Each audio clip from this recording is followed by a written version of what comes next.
Shalom Indonesia, puji Tuhan kita bertemu kembali dalam program God's Handmade. Ya, program ini ditujukan untuk ibu-ibu hamil yang sedang merawat janinnya, membesarkan janinnya ya, dan menunggu kelahiran anak-anak yang Tuhan percayakan. Hari ini kita belajar satu tema, apa bedanya kelahiran spontan dan kelahiran sesar? Dengan pembicara yang sudah hadir di tengah-tengah kita, Ibu Marsanti, ahli media kebidanan. Shalom, Bu Marsanti. Halo semuanya, Bis. Ya, terima kasih untuk pelayanannya malam hari ini. Dan sebelum kita memulai kelas kita, mari kita berdoa. Tuhan, terima kasih untuk hari ini, untuk kebaikan-Mu, untuk kesetiaan-Mu, untuk pimpinanmu. Hari ini Engkau memberi kami kesehatan, memberi kami sukacita, memberi kami daya, kekuatan untuk melewati hari-hari kami dan menyelesaikan setiap pelayanan yang Tuhan percayakan kepada kami. Berkati Bu Santi yang hari ini sudah ada di tengah-tengah kami. Beliau akan mengajar di kelas God's Handmade ini. Apa yang dia mau ajarkan, boleh Tuhan pimpin. Kami semua boleh belajar dengan baik, memahami apa yang beliau sampaikan. Terima kasih Tuhan. Di dalam nama Yesus kami dedikasikan kelas ini bagi kemuliaan namamu. Dalam nama Yesus, haleluya. Amin. Baik, sebelum kita belajar dari hambanya, Ibu Marsanti ya, saya biasa manggilnya Mbak Santi gitu ya. Baik, kita akan mendengar dulu nih. Katanya nggak kenal maka nggak sayang. Jadi kita mau mendengar dulu Ibu Marsanti ini latar belakangnya, kurikulum fitnya gitu ya. Bu Marsanti ahli media kebidanan itu menikah dengan Bapak Hendra Eka tahun 2023 yang lalu dan beliau adalah lulusan dari Akademi Kebidanan Poltekkes Kemenkes Semarang tahun 2008. Setelah itu langsung langsung melayani masyarakat. Jadi dari tahun 2008 sampai sekarang 2025 udah berapa puluh tahun tuh ya. Ya. Baik, beliau saat ini menjadi bidan yang melayani masyarakat dan tugasnya ngantornya itu di Puskesmas Borobudur.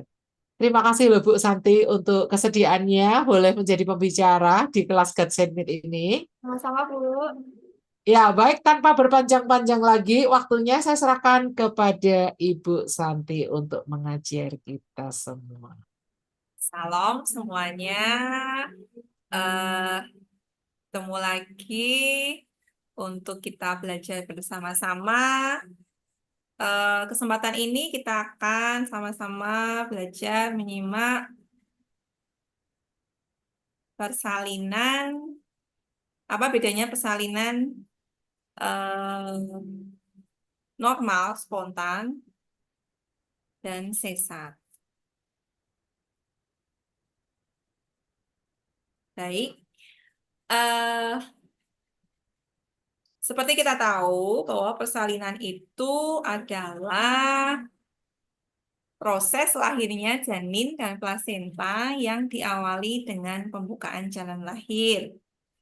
Jadi, eh, mulainya dikatakan persalinan itu dimulai dari proses lahirnya janin. Jadi, proses lahirnya janin, tapi tidak hanya janin saja, tapi plasentanya yang diawali dengan pembukaan jalan lahir terlebih dahulu. Jadi, itu adalah serangkaian, tidak hanya mengeluarkan janin saja, tapi serangkaian dari proses mulai dari awal pembukaan sampai plasenta lahir itu disebut persalinan. Prosesnya itu dibagi menjadi 4 ya, untuk kita tahu bersama. Untuk eh, kala 1 ya disebut sebagai kala 1, ada skala 1 sampai kala 4. Kalau kala 1 ini adalah dimulai dari terjadinya kontraksi, kencang-kencang, tanda-tanda persalinan. Kemudian saat diperiksa sudah ada pembukaan 2 cm. Nah, saat ada pembukaan 2 cm di jalan lahir itu sudah dimulai kala 1. Ya, kala 1 proses persalinan disebutnya. Jadi, kala 1 adalah pembukaan jalan lahir dari pembukaan 2 cm sampai 10 cm. ya, itu disebut kala 1. Kemudian selanjutnya kala 2 adalah proses melahirkan janin. Saat sudah pembukaan 10, biasanya akan ibu diminta untuk mengejan. Nah, mengejan ini, proses mengeluarkan janin ini disebut sebagai kala 2 persalinan. Setelah janin lahir, setelah bayi lahir, mengeluarkanlah plasenta atau ari-ari. Nah, pengeluaran plasenta ari-ari itu disebut sebagai kala 3 persalinan, ya. Dan kemudian yang terakhir kala 4 proses persalinan itu adalah setelah plasenta atau ari-ari lahir sampai 2 jam setelahnya. Itu disebut kala 4 atau masa-masa pengawasan. Ya, biasa disebut seperti itu. Jadi, proses persalinan itu tidak hanya saat bayi lahir saja, tetapi dari awal pembukaan sampai 2 jam setelah plasenta atau ari-ari lahir. Ini sebagai kita pengetahuan saja ya ibu-ibu atau bapak-bapak semuanya yang menyimak. Berikutnya, tanda-tanda persalinan.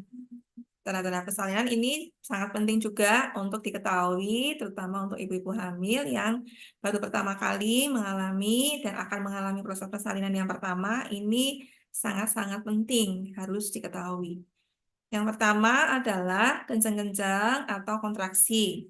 Ya, ini terjadi biasanya pada trimester ketiga atau saat mulai mendekati HPL atau hari perkiraan lahir, biasanya ibu-ibu hamil sudah mulai merasakan kontraksi, tapi kontraksinya masih yang belum terlalu teratur, masih jarang. Nah, ini juga normal dialami, ya, disebut sebagai kontraksi palsu. Ini wajar atau normal dialami oleh semua ibu hamil untuk persiapan proses melahirkan. Nah, tetapi saat kencang-kencang atau kontraksinya itu dirasa teratur, ya, teratur itu seperti apa? Yaitu teratur itu saat kontraksinya itu terjadi, untuk mudahnya dihitung dari jam saja. Jadi saat terjadi kontraksi kita lihat jam, lalu saat kontraksi terjadi kita lihat apakah itu sudah terjadi 5 menit sekali. Untuk gampangnya atau mudahnya seperti itu. Jadi apakah 5 menit sekali sudah terjadi kontraksi atau belum? Nah, kalau sudah teratur 5 menit sekali kok mesti kontraksi, nah berarti itu sudah teratur. Tapi kalau misalnya terjadi, misalnya sekarang kontraksi, kemudian 5 menit berikutnya tidak kontraksi lagi, tapi kemudian 10 menit kemudian kontraksi lagi, nah itu berarti belum teratur. Ya, jadi biasanya saat 5 menit sekali terjadi kontraksi, biasanya itu sudah masuk tanda persalinan. Ya, jadi patokannya kita lihat jam. Nah, kalau sekarang sudah ada aplikasi juga ya, itu juga bisa dicari untuk menghitung kontraksi, itu juga sudah banyak ada aplikasinya di HP. Kemudian kenceng-kencengnya juga yang apa? Selain teratur juga semakin sering frekuensinya. Ya, semakin sering, tapi kalau masih jarang itu berarti belum. Kemudian selain teratur, semakin sering, semakin kuat. Jadi semakin kuat dirasakan, semakin sakit dirasakan, dan semakin lama. Durasinya, kenceng-kencengnya, kalau semakin lama, nah itu biasanya sudah ada tanda-tanda persalinan. Awal-awalnya itu eh, kontraksinya itu tidak teratur, cuma jarang dan cuma pendek-pendek. Nanti lama-lama kalau memang itu sudah mulai memasuki tanda persalinan, lama-lama dia akan semakin teratur, semakin sering, semakin kuat, semakin sakit ya, dan semakin lama kontraksinya. Bisa awalnya itu cuma berapa detik, 5 detik, tapi saat sudah mulai tanda persalinan memang sudah ada tanda, berarti itu bisa sampai 1 menit ya, bisa semakin lama. Nah, itu untuk kontraksi ya. Jadi saat kontraksi nyerinya itu biasanya dari pinggang ke depan dan saat dipegang perutnya itu terasa menegang. Nah, itu yang dinamakan kontraksi. Kemudian yang kedua, tanda persalinan yang kedua yaitu adalah keluar lendir darah dari jalan lahir. Flek-flek biasanya disebut. Itu juga ini gampang ya, mudah untuk dilihat, mudah untuk dipahami ya. Jadi keluar lendir darah dari jalan lahir. Kemudian yang ketiga, tanda yang ketiga yaitu keluar cairan ketuban dari jalan lahir. Ya, cairan ini berbeda dengan cairan urin atau eh, saat kita buang air kecil ya, beda ya. Jadi cairan ini baunya beda, warnanya juga berbeda dan tidak bisa ditahan. Ya, jadi ini tiba-tiba keluar, bisa keluarnya itu rembes, bisa banyak, tiba-tiba seperti orang ngompol, seperti itu. Nah, jangan sampai kita terlewatkan. Jadi, tanda-tanda persalinan itu bisa salah satu saja dialami, tidak harus tiga-tiganya. Bisa juga cuma kontraksi aja, fleknya belum, cairan ketubannya belum, itu bisa juga. Atau dua-duanya, atau tiga-tiganya itu juga bisa. Tapi salah satu aja dialami itu adalah sudah bisa masuk tanda persalinan dan harus segera menuju ke tempat fasilitas kesehatan di mana ibu berencana untuk melahirkan. Nah, ini terutama untuk yang ibu-ibu yang baru pertama kali mengalami kehamilan dan mau menghadapi persalinan. Nah, ini juga harus harus hati-hati, harus ini ya, karena proses persalinan itu bisa waktunya tidak bisa diprediksi juga ya prosesnya. Jadi saat kita menghadapi ya harus segera periksa saja supaya untuk meyakinkan. Biasanya saat datang ke fasilitas kesehatan nanti akan ditanya, lalu juga akan dilakukan pemeriksaan pembukaan jalan lahir. Oh, sudah membuka, misalnya belum buka Bu, atau oh ini sudah buka 2 cm. Nah, nanti eh, tenaga kesehatan yang akan memeriksa pembukaannya dan akan menentukan apakah ibu boleh pulang dulu atau harus tetap tinggal di situ untuk pengawasan lebih lanjut. Seperti itu. Tenaga kesehatan ini penting ya untuk diketahui supaya apa? Tidak terjadi persalinan yang tidak oleh tenaga kesehatan karena sekarang harus dengan tenaga kesehatan ya dan harus juga di fasilitas kesehatan yang juga lengkap peralatannya untuk memastikan proses kelahirannya itu aman ya baik ibu dan bayinya. Lanjut kita ke berikutnya jenis-jenis persalinan itu ada 2 macam dibagi menjadi 2 yaitu persalinan yang spontan dikatakan juga normal bisa dikatakan juga pervaginam atau lewat jalan lahir. Itu. Kemudian yang kedua,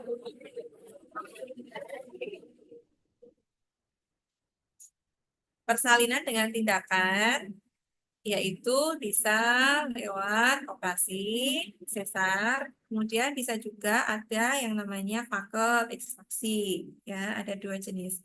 Setiap tindakan pasti ada alasannya, ada hal-hal yang dialami ibu yang akan menentukan tindakan-tindakan untuk mengakhiri kehamilannya. Untuk persalinan yang normal, tentu saja saat di mana kondisi ibu semuanya normal, kondisi janin juga normal, ya pasti juga akan disarankan untuk persalinan yang normal. Tetapi saat ibu ada kondisi yang tidak normal, bisa dilakukan 2 tindakan ini. Biasanya operasi sesar adalah opsi yang paling terakhir yang diambil oleh dokter.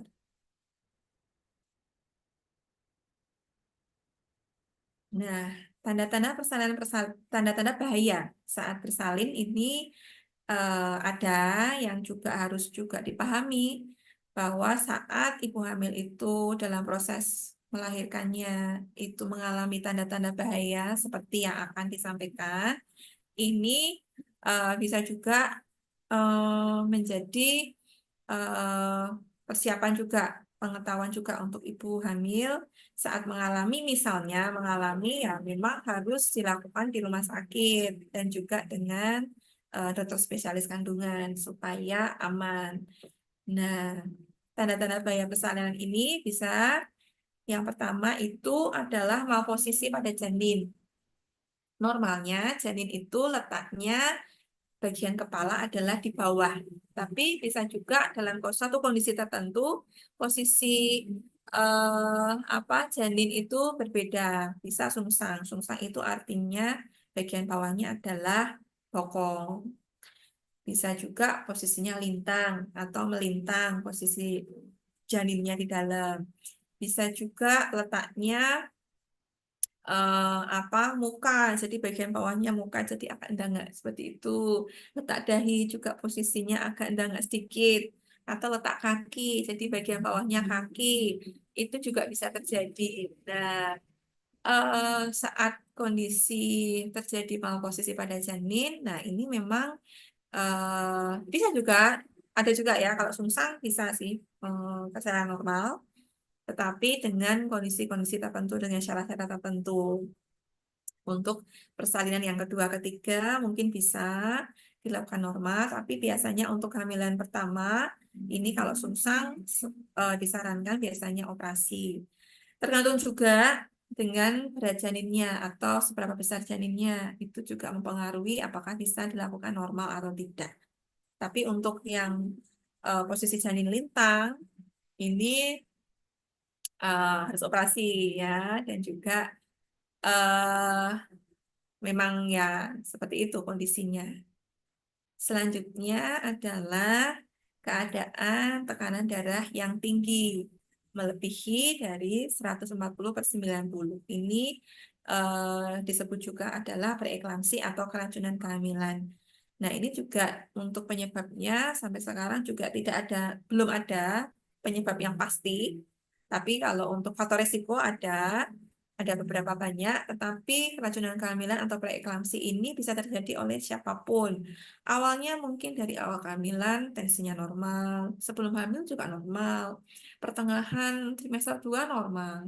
Nah, tiba-tiba trimester ketiga bisa juga tensinya tinggi tiba-tiba, atau mau melahirkan itu tiba-tiba setelah dicek, diperiksa tensinya tinggi itu juga bisa. Jadi memang ini suatu keadaan yang kondisi kalau dikatakan seperti eh, munculnya seperti petir gitu dikatakan seperti itu biasanya karena memang terjadinya tiba-tiba oleh ibu hamil. Untuk kondisi ini memang juga berbahaya ya berbahaya karena bisa menyebabkan kematian baik janin maupun ibu. Jadi memang harus diwaspadai. Biasanya akan dilakukan penanganan-penanganan khusus dengan obat-obatan diterapi oleh dokter.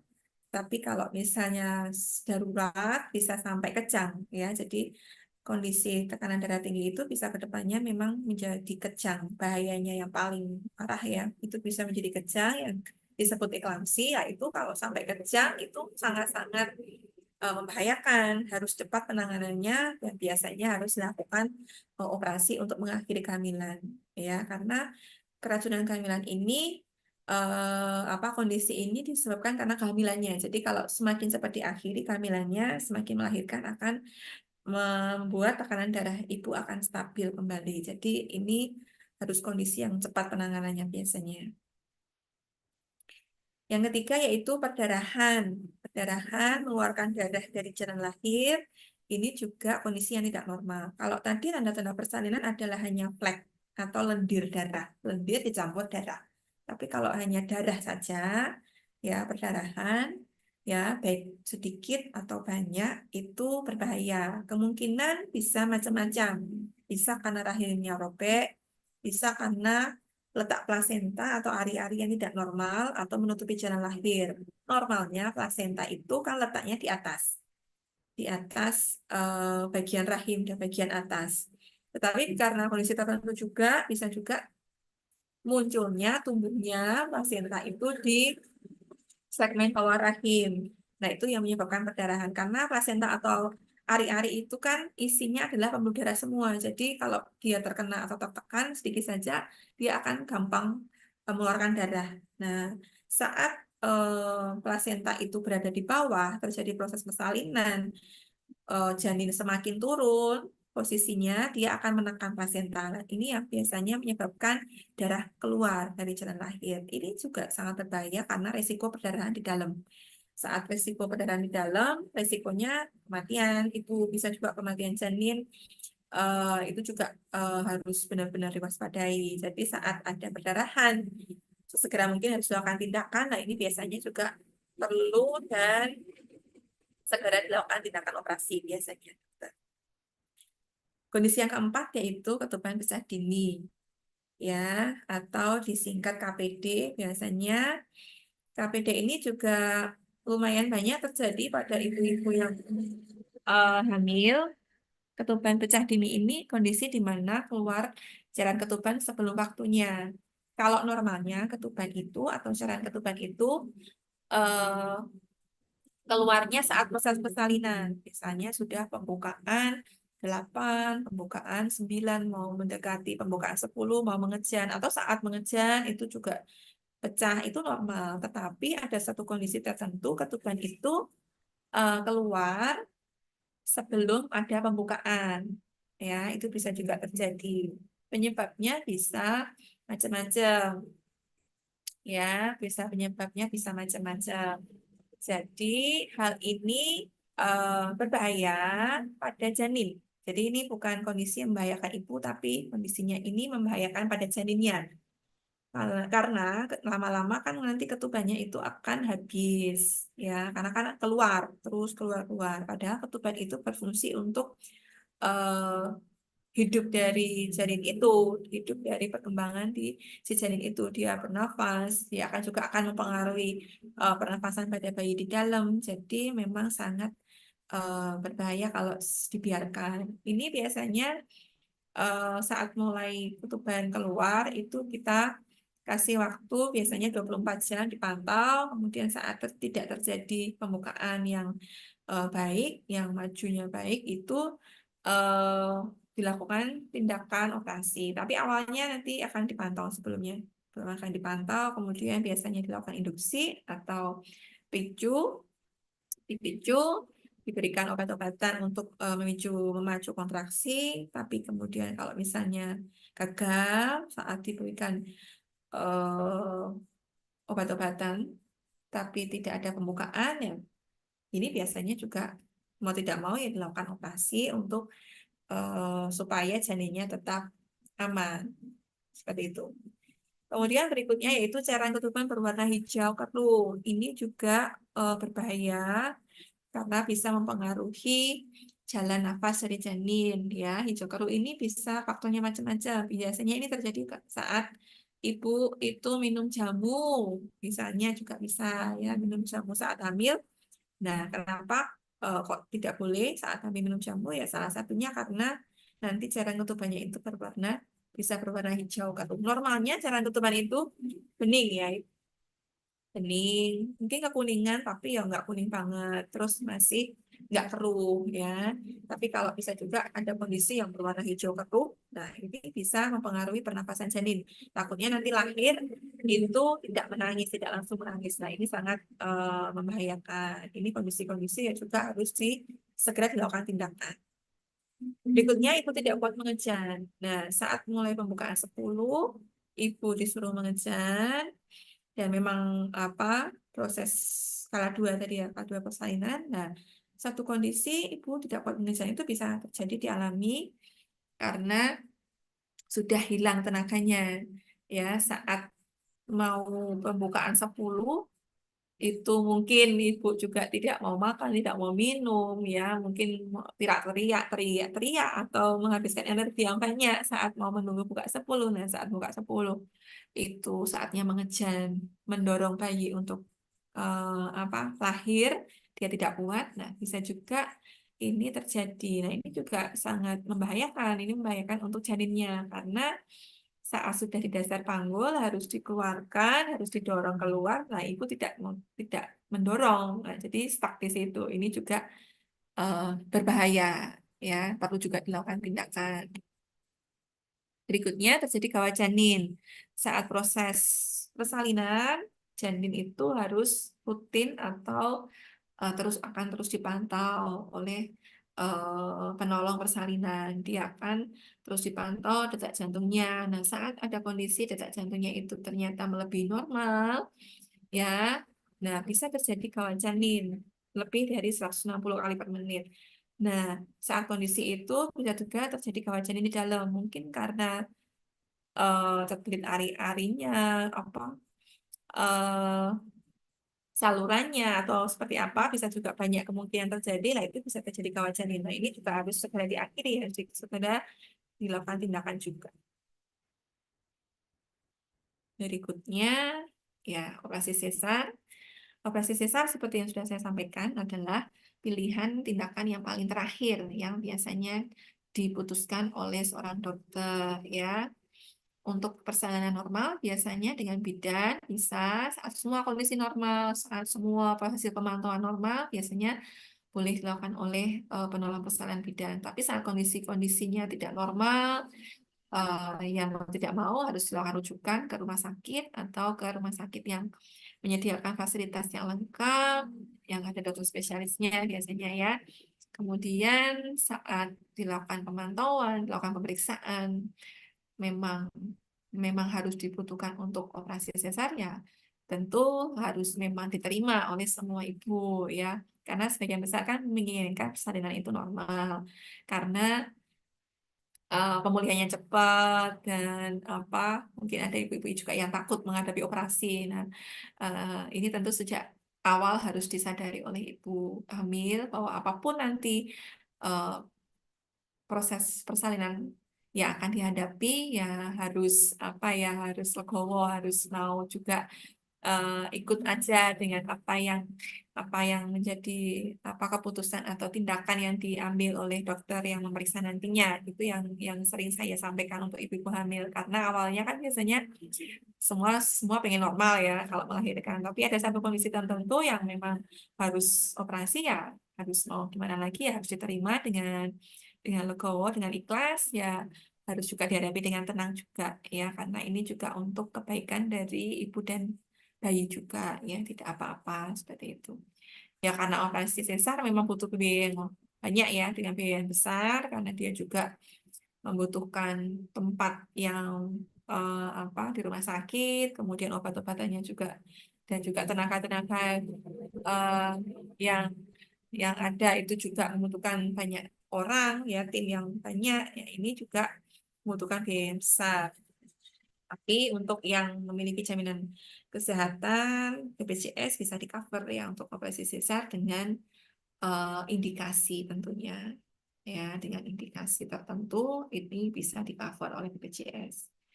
Kemudian ya operasi sesar juga memiliki risiko pada ibu dan bayi. Persalinan normal juga ada risikonya ya pasti, tapi untuk operasi sesar juga lebih berisiko. Ya karena sebelumnya kan juga dilakukan pembiusan, ya. Terus juga saat operasi juga kemungkinan juga besar ada ya resiko-resiko operasi itu tentu operasi apapun memiliki resiko yang besar, perdarahan atau ya banyak hal ya yang bisa terjadi pada ibu dan bayi. Kemudian proses pemulihan tentu saja lebih lama ya. Kalau persalinan normal kan eh, bayi lahir langsung selesai ya, sakitnya sudah, kontraksi sudah tidak dirasakan. Kemudian kalau misalnya apa proses mungkin saat persalinan yang normal tidak tidak tidak sebanyak jahitan, mungkin ya jahitannya kalau di operasi sesar kan di bagian perut ya, berlapis-lapis jahitannya. Nah, itu mungkin tidak sebanyak kalau saat persalinan normal. Persalinan normal mungkin jahitan ada di jalan lahir, itu juga apa bukan yang banyak ya, tapi juga itu langsung pulihnya juga akan lebih cepat juga ya kalau persalinan yang normal. Tapi memang operasi sesar memang lama, dan beberapa bulan kemudian masih terasa banyak yang mengeluh, memang masih mengeluh nyeri pada bekas jahitannya. Kemudian operasi sesar ini untuk proses IMD atau inisiasi menyusui dini itu juga masih jarang dilakukan. IMD ini adalah proses membiarkan bayi yang baru lahir itu mencari puting susu ibunya untuk dia menyusu yang pertama kali ya, yang ditaruh di dada ibu, skin to skin. Nah, itu kalau operasi sesar mungkin kurang memungkinkan ya untuk dilakukan karena ya memang kondisi operasi ya. Jadi ini memang jarang atau sulit dilakukan. Tapi kalau persalinan normal kan bisa langsung ya saat lahir langsung ditaruh di dada ibu, terus dia langsung mencari puting susu ibunya dan dia langsung bisa mendapatkan yang namanya kolostrum atau ASI yang masih awal. Ini kan yang setelah diteliti ternyata kolostrum itu kan gizinya paling tertinggi ya, paling tinggi, yang paling bagus untuk bayi baru lahir. Ini juga penting lah. Kalau mungkin di operasi sesar mungkin bisa, cuma tidak maksimal dan belum semua apa rumah sakit juga bisa memfasilitasi ini. Ya. Berikutnya bayi yang lewat operasi sesar, yang lahir dari operasi sesar itu harus dilakukan suntikan ya, beda dengan yang lahir normal. Kalau lahir normal paling suntikannya hanya vitamin K dan imunisasi yang awal, hepatitis, tapi kalau operasi sesar ya harus mendapatkan suntikan antibiotik karena memang ada banyak resiko saat bayi itu keluar dari perut ibunya, jadi memang harus dilakukan suntikan antibiotik yang berapa kali yang memang harus itu diberikan ini. Tapi kalau memang kondisinya memang mengharuskan untuk ibu itu operasi sesar ya, seperti yang sudah saya sampaikan tadi ya memang harus menerima dan harus juga menjalannya dengan tenang. Apapun cara persalinan yang dialami oleh ibu itu percayai bahwa itu adalah yang jalan Tuhan yang memang harus diterima dan nggak boleh memaksakan kehendak dari ibu ya. Ikut saja apa yang terbaik yang sudah dokter sampaikan. Pasti dokter juga sudah mempertimbangkan semuanya dan ya ikuti saja ya. Terima kasih. Ini penjelasan dari saya ya. Semoga bisa menambah pengetahuan dari ibu-ibu dari semuanya. Terima kasih. Terima kasih Bu Santi, luar biasa ini pemaparannya hari ini ya. Saya pernah ngalami dua-duanya kelahiran spontan, pernah anak pertama, anak kedua, lalu yang ketiga itu kelahirannya melalui operasi sesar. Saya ada pertanyaan-pertanyaan nih Bu Santi. Ya. Pertanyaan saya yang pertama kayak gini, apakah kayak kasus anak terlilit ususnya itu bisa dipantau lewat USG? Ya, USG, iya bisa. Tetapi tergantung USG-nya. Kalau mungkin zaman dulu masih teknologinya belum seperti sekarang ya. Kalau dulu kan masih 2 dimensi ya. Jadi kayak hitam dan putih aja itu. Tapi kalau sekarang kan sudah ada USG 4 dimensi yang lebih jelas. Nah, itu bisa bisa terlihat. Oh, baik.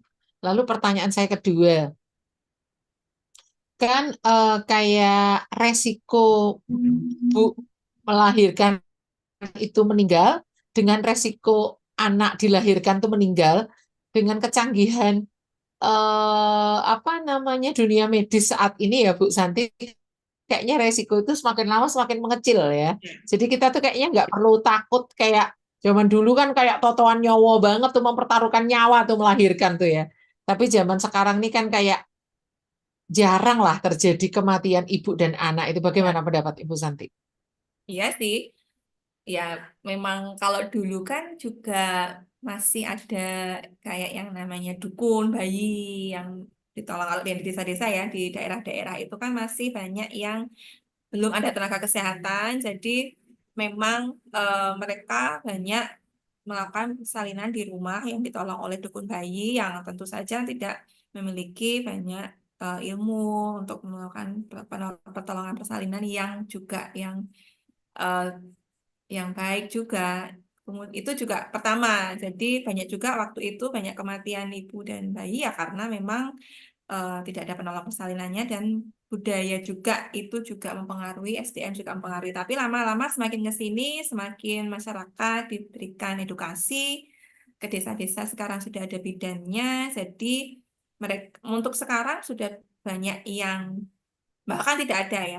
Bahkan tidak ada. Mungkin ada daerah tertentu mungkin yang sangat terpencil, tapi kalau mungkin untuk daerah Jawa sudah sangat jarang sekali dukun bayi. Semua sudah bersalin dengan tenaga kesehatan di fasilitas kesehatan. Kemudian untuk program-program dari pemerintah juga sekarang sudah banyak sekali yang pro ibu hamil seperti program kayak USG yang sekarang harus juga diwajibkan selama hamil 2 kali dan bisa di-cover BPJS. Kemudian ada pemeriksaan darah yang juga wajib sekarang pemerintah supaya kalau ibu hamil memiliki penyakit-penyakit tertentu yang membahayakan janinnya atau ibu itu bisa diketahui sejak awal, bahkan HIV itu juga sekarang sudah diwajibkan ibu hamil untuk periksa HIV, penyakit hepatitis, sifilis, penyakit kelamin itu juga sekarang wajib dan itu program yang free dari pemerintah. Itu dan banyak-banyak hal lagi yang program-program yang diberikan kepada ibu hamil di Indonesia dari pemerintah yang memang menjamin kesehatan. Tambah lagi sekarang banyak lagi program-program kayak kelas ibu hamil, kelas ibu balita yang juga dilakukan oleh pemerintah untuk ibu-ibu memiliki kelas ibu hamil sendiri. Jadi mereka dikumpulkan di satu desa, setiap desa ada setiap tahun sekali, ada 6 kali pertemuan pada sekarang. Mereka difasilitasi dengan juga konsumsi. Nah itu semua sudah dibiayai, didanai oleh pemerintah dan itu cukup banyak membantu lah. Sekarang sudah banyak ibu hamil yang pintar-pintar Edukasi ya. gitu ya. Oh Ya. ya, baik, baik, baik. Luar biasa ya. Ada pertanyaan lagi nih.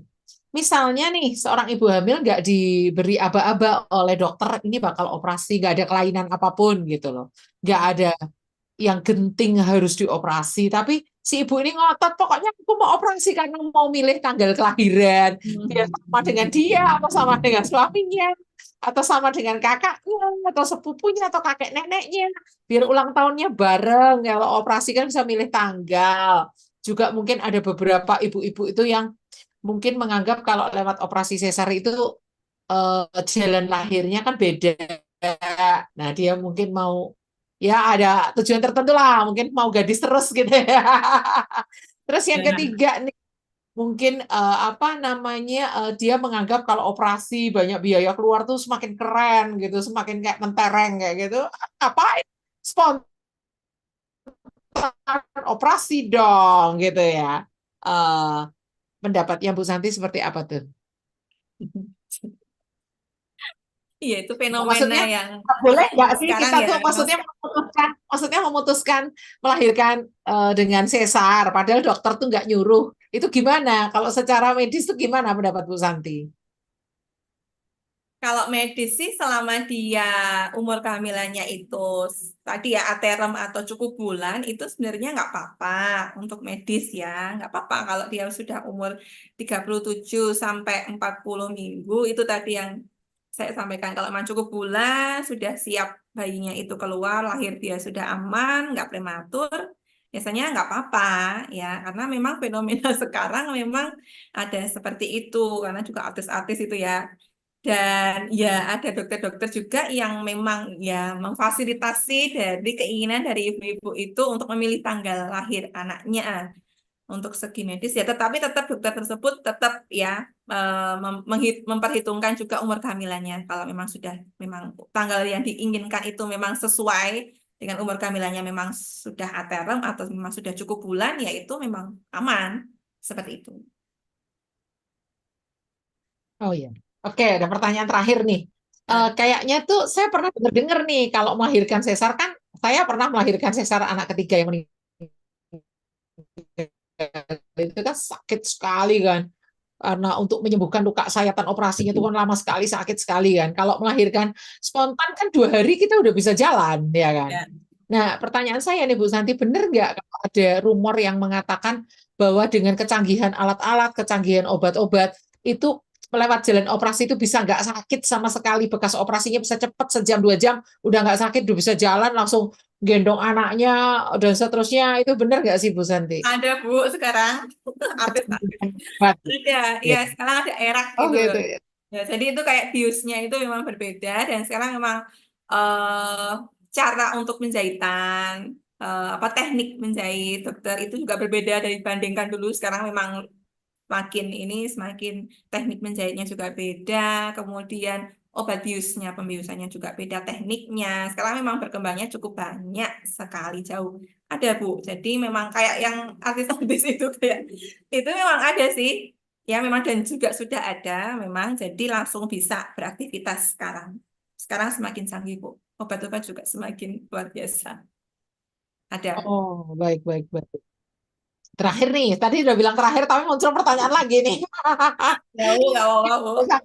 Kadang-kadang kita pergi ke rumah sakit, ibu-ibu hamil nih pergi ke rumah sakit. Di rumah sakit itu nanti biasanya ditawari, mau melahirkannya didampingi dokter atau bidan. Nah, itu ibu-ibu kan bingung ya kan. Kalau pendapatnya Bu Santi gimana? Eh, Mungkin dari berbagai pandangan ya, mungkin segi biaya, mungkin segi keamanannya, mungkin segi penghematan juga bisa, mungkin segi kalau tertentu kita di daerah-daerah yang kecil kan jarang dokter ya, lebih banyak Ya. tuh bidan. Jadi gimana nih pendapatnya Bu Santi? Apakah kalau memang dari kandungan tuh udah diketahui ada banyak kelainan-kelainan, wah Hmm. lebih lebih apa well prepare-nya mending persiapan dokter aja deh atau seperti apa nih kita untuk supaya memilih yang tepat nih, kepengen didampingi bidan atau cukup dengan bidan saja atau harus perlu dokter atau gimana gitu Bu? Ya, semuanya kan memang sesuai kebutuhan dari masing-masing ya, setiap ibu hamil dan tentunya suami. Masing-masing memang kebutuhannya beda-beda. Mungkin kalau untuk yang di daerah, di desa, mereka dengan keterbatasan biaya, mereka kalau untuk pembiayaan kan sekarang banyak ya BPJS yang dari pemerintah, ya, Kartu Indonesia Sehat itu juga sudah banyak dipunyai oleh ibu-ibu hamil yang di daerah-daerah di desa dan mereka bisa menggunakan itu dan cukup banyak sekali membantu mereka untuk memakai itu. Jadi mereka periksa, mereka cek lab apa USG sudah tidak biaya sama sekali, persalinan juga tidak biaya. Eh, tapi kemudian saat mereka memutuskan persalinan, kalau saya melihat sepanjang pengetahuan saya ya, jadi ibu hamil itu tergantung sih. Jadi kayak mantep-mantepan sih. Jadi kalau misalnya dari awal sudah periksanya ke bidan ini misalnya nanti kan setiap bulan nanti ketemu terus sering ngobrol, sering konsultasi ya. Nanti persalinannya juga pasti juga pengennya dengan ibu bidan itu. Jadi mantepnya dengan yang sering ketemu, sering periksa mantepnya. Nanti lahirannya juga nanti dengan ibu bidan itu. Nanti imunisasinya, nanti KB-nya apa itu nanti seterusnya periksanya juga nanti ke ibu bidan desa ke bidannya itu seperti itu. Tapi ada juga yang memang pinginnya ke dokter. Jadi memang masing-masing sih, masing-masing memang berbeda memang kebutuhannya. Ada juga yang pengen ke dokter atau awalnya mungkin di bidan sudah nyaman, tetapi karena ada satu kondisi tertentu seperti yang tidak normal, kemudian disarankan oleh bidan untuk dirujuk ke dokter. Nah, itu nanti persalinannya ternyata harus dokter. Nah, itu memang ya ada satu lagi, memang kasus berbeda lagi. Tapi kalau untuk persalinan, kalau untuk dokter kan harus dokter spesialis kandungan ya untuk persalinan itu kan biasanya di rumah sakit atau di klinik yang praktek swasta dokter kandungan. Itu banyak banyak banyak sekali ada ya di daerah kita, di banyak sekali di mana-mana ya. Semua ada plus minusnya. Eh, Kalau di bidan ya, kalau normal-normal saja ya, tentu juga kalau bidan kan lebih ke karena juga sama perempuan, terus juga lebih juga telaten, akan mesti juga akan ditunggui karena saya juga nunggoni kalau misalnya dan persalinannya kan biasanya malam ya. Kalau ibu bersalin itu kan malam sampai pagi. Itu ya memang ya kita melek juga bareng, ngelus-ngelus juga, ya kita ngasih minum, ya kita ngelapi, ya semuanya gitu. Jadi memang lebih apa ya? Nyampe lah mungkin ya. Tapi kalau dokter ya memang kalau dokter kandungan kan ya memang dia satu orang dan membawahi banyak pasien. Kemudian dia juga kebanyakan malah laki-laki ya dokter kandungan itu.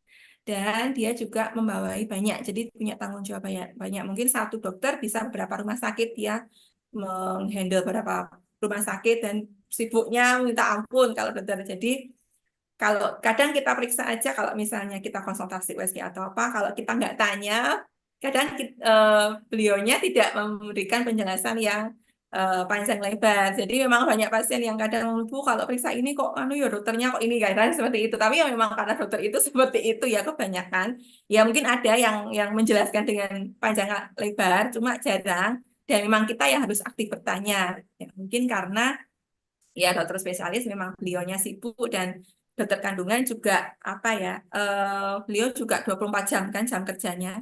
Eh, Sampai ada yang satu malam ditelepon harus mungkin sito operasi harus di sini dan memang luar biasa sih kalau dokter spesialis kandungan itu memang ya luar biasa mereka jam kerjanya 24 jam dan harus operasi kan gitu beda Iya. dengan dokter spesialis yang lain sih dokter kandungan jadi ya maklum aja itu sih. Oh, baik, baik. Terima kasih banyak atas informasi-informasinya. Bu Santi, saya percaya ini akan menolong ibu-ibu hamil untuk, wah, punya pengetahuan nih bedanya nih antara sesar dengan kelahiran spontan seperti ini. Masing-masing ada resikonya, masing-masing ada plus minusnya ya.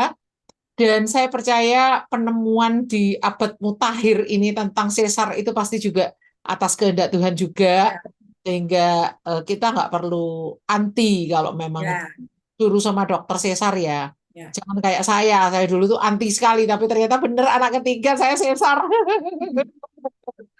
Gimana lagi kalau dia Iya, berhadapkan iya, dan iya, mati ya kan? Ya, iya, iya. seperti itu. Terima kasih banyak Bu Santi. Boleh minta tolong Ibu menutup kelas kita ini.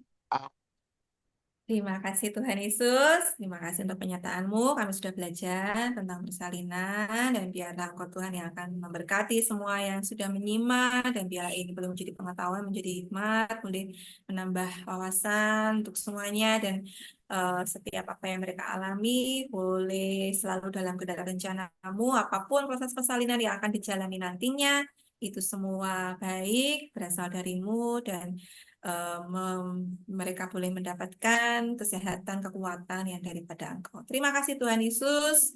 Dalam nama Tuhan Yesus, haleluya. Amin. Amin. Terima kasih banyak Bu Santi. Thank you buat